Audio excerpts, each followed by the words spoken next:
mix.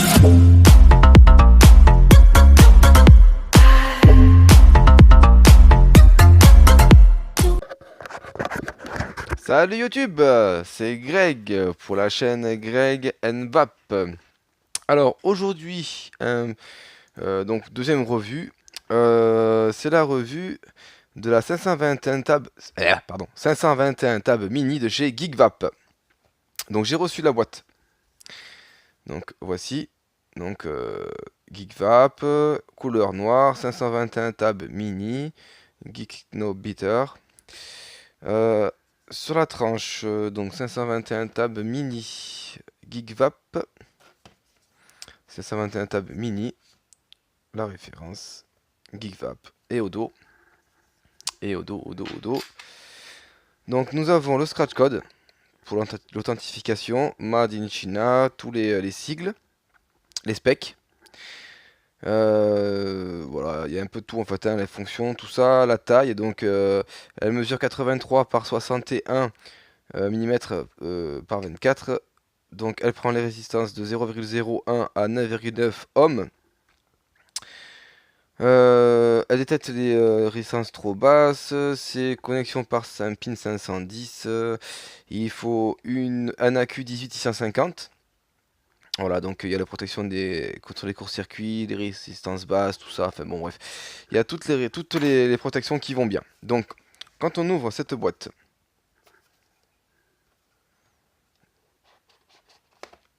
donc on ouvre la boîte, il n'y a rien. Hop, on met de côté. Donc on retrouve, voilà, la table, donc estampillé GeekVap ici, avec donc les protections, tout ça, le bouton pour aller sur Fire ou pour le mettre, le, le, le pin 510 là, monter sur ressort, très souple, et le bouton pour faire Fire. Donc en dessous on a, donc c'est dans une mousse, hein. En dessous de cette mousse on a une notice. Une notice en anglais.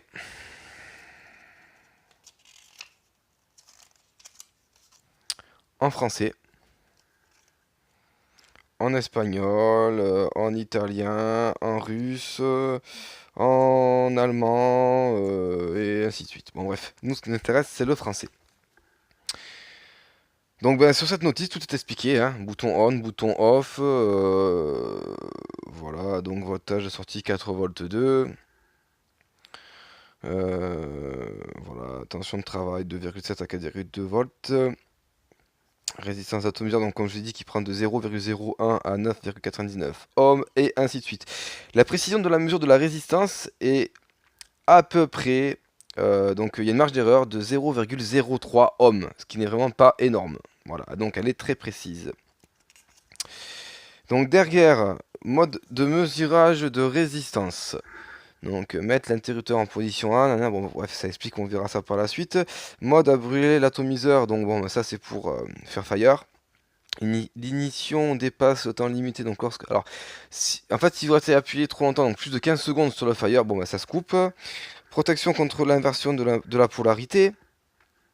Protection contre la basse tension, protection contre le court-circuit, protection contre la disjonction. Indication de la basse résistance, donc c'est un point de protection. Protection contre l'excès de la température, voilà. Donc affichage de la quantité d'électricité, donc vous avez une jauge, hein, pour vous dire à combien la batterie, enfin l'AQ est chargée, et donc vous avez un port micro USB pour la recharge. Donc je sors la table, je range la boîte, patientez une petite seconde, voilà. Alors donc sur cette table, donc sur la face, donc je répète, il y a marqué GeekVap, il y a le bouton Fire ici, le pin 510 pour y plugger, enfin y visser vos atos. Donc vous voyez, le Fire ressort légèrement, le pin pareil, ainsi que l'interrupteur pour faire Fire, donc en haut, ou pouvoir pour faire se servir de ohmmètre en bas. Vous avez donc une prise micro USB ici, pour recharger l'accu qui était à l'intérieur. Donc je viens d'essayer, ça ne fonctionne pas. Avec un accu et en charge, ça ne fonctionne pas. Voilà, vous aurez ici un témoin. Ici là un petit panneau qui indiquant comme quoi ça charge. Donc là vous avez comme quoi donc c'est protégé. Donc là sur cette tranche, alors, par contre on reviendra après. Ça marque beaucoup en fait, mais on y reviendra après. Donc sur cette tranche vous avez le micro USB, là vous n'avez rien, là vous n'avez rien. Vous voyez c'est rapide hein, et là il n'y a rien. Voilà ça c'est fait. Donc maintenant le dessous. Donc vous avez des pieds donc qui ressortent bien en espèce de matière caoutchouteux. Franchement ça accroche super bien hein. Moi en dessous ça là quand je lève ça là. Bon là je peux pas maintenant, c'est trop tard, j'ai mis ça, mais donc c'est un bureau hein, en bois, ben ça glisse pas, il n'y a pas de souci. Donc vous avez le petit encoche là, hop, voilà. Donc sous votre couvercle, vous avez quatre gros aimants, un 2 3 et 4 normes CE. Donc Made in China, ne pas jeter à la poubelle. Voilà, il récapitule que donc vous pouvez lire les récenses de 0,01 ohm à 9,99 ohm. Et que voilà, il y a les protections. Bon bref, ça on l'a déjà dit. Donc vous avez des estampillés Geek VAP, les quatre aimants qui réceptionnent les quatre autres du boîtier là qui est sorti. Vous avez un plot monté sur ressort ferme ici. Alors, attendez, je vais essayer plutôt comme ça. Voilà, qui est ferme. De l'autre côté, c'est fixe. Vous avez la petite languette et vous avez donc votre sens de polarité. Donc le moins d'un côté et le plus de l'autre. Donc je vais mettre un accu. Donc le moins de ce côté-là et le plus de l'autre. D'accord? Ensuite, je remets mon capot. Donc la languette ici avec la languette ici, c'est logique. Donc je remets mon capot. Vous voyez, c'est bien aimanté, hein, ça se ferme très très bien. Par contre, voilà, hein, vous voyez, comme je vous disais, ben, ça marque beaucoup. Vous voyez là, par exemple, je vais mettre mon doigt là. Hop! Je sais pas si on verra avec la lumière. Bon, enfin bref, ça marque beaucoup. J'ai beau l'essuyer tout le temps. Là, elle était très propre, mais bon, du coup, ben, j'ai mis mes doigts dessus.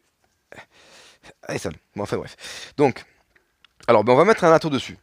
Alors, avant de mettre un lato dessus, donc on va regarder. Donc, j'ai mon favori là, mon best.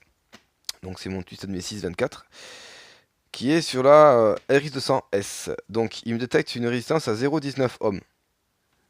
D'accord? En ce qui concerne la box. Donc, je vais prendre mon dripper. Que je vais placer sur ma table. D'accord? Voilà.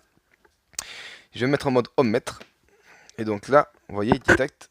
Voilà, 0,20, 0,19. Vous voyez, ça bouge un petit peu. Voilà. Donc là, vous avez l'indicateur de charge. Donc là, bah, c'est plein, comme on peut le voir. Le carré va s'enlever. Il y aura un peu moins, donc ça sera 90%. Après, il y aura une barre. Ce sera 80, 75, 80% ou 70% dans ces eaux-là, et ainsi de suite. Voilà. Donc, je vais vous prouver qu'on peut le charger à l'aide d'un micro USB. Voilà. Donc, je prends un micro USB que je vais mettre dans l'emplacement privé à cet effet. Et donc là, vous voyez, CH, il me marque charge. Alors, quand ça clignote, c'est que ça charge. Quand ça clignote plus, c'est que c'est chargé. Voilà. Donc, alors par contre, voilà, donc si je fais Fire, alors oui, on est sur ohmmètre, vous me direz. Bon, je le mets sur Fire. D'accord? Je fais Fire, ça ne fonctionne pas. Voilà. On va faire le test d'ailleurs de voir si sans accu, ça marche. Non, ça ne fonctionne pas non plus. Donc c'est réglé. Je remets mon accu. Plus, moins, plus. Dans le bon sens. Voilà. Donc, résistance détectée à 0,20. 0,19, vous voyez, c'est ça, c'est à 0,01 près. Hein. Donc si je fais Fire, bah forcément, ça fait Fire. Bon, comme dedans j'ai un double coil, voilà, c'est un peu long, hein. Voilà, vous voyez. Mais ça fonctionne, hein. Vous voyez, ça fonctionne même très bien. Donc voilà, écoutez. Alors oui, forcément, j'ai tout sali. Bon, enfin bref, j'essuierai après, c'est pas grave.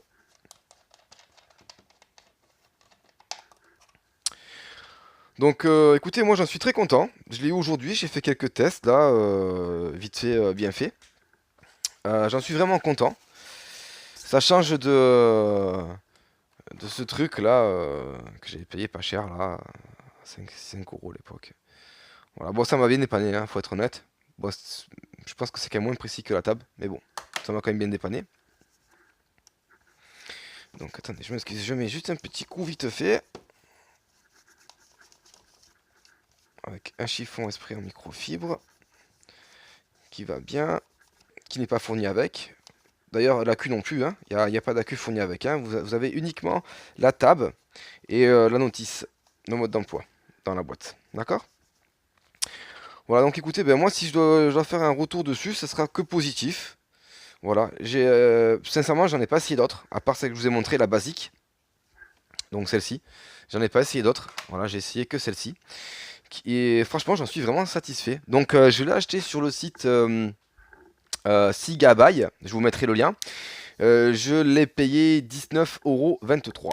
Voilà. Donc 19,23 €. Écoutez, moi ça me convient. Faut effectivement éviter peut-être de faire couler du juice parce que sinon, ben, si vous faites couler du juice, ben, j'ai peur que, vous voyez comme il bouge le bouton là, j'ai peur que ça rentre à l'intérieur de l'appareil. Donc faut éviter. Faut faire attention. Voilà. Après, écoutez, j'en suis vraiment content, vraiment satisfait. Pour moi, c'est quelque chose de très très très très bien. Alors niveau caractéristiques sur le site, ben je vais pas vous en dire plus. C'est exactement ce que je vous ai dit par rapport à la notice. Si voilà, ça comment dire, maximum vous irez jusqu'à 31-33 watts. Voilà, maximum avec un accu 18650. Voilà, écoutez, je pense qu'on a fait le tour. Bah oui, on a fait le tour. Voilà, donc je vous mettrai le lien.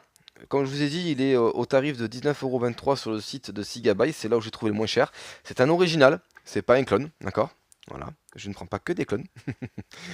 En tout cas, pas pour ça. Voilà, donc écoutez, je vous souhaite à toutes et à tous une bonne vape. Je vous remercie d'être de plus en plus nombreux sur ma chaîne et de m'encourager.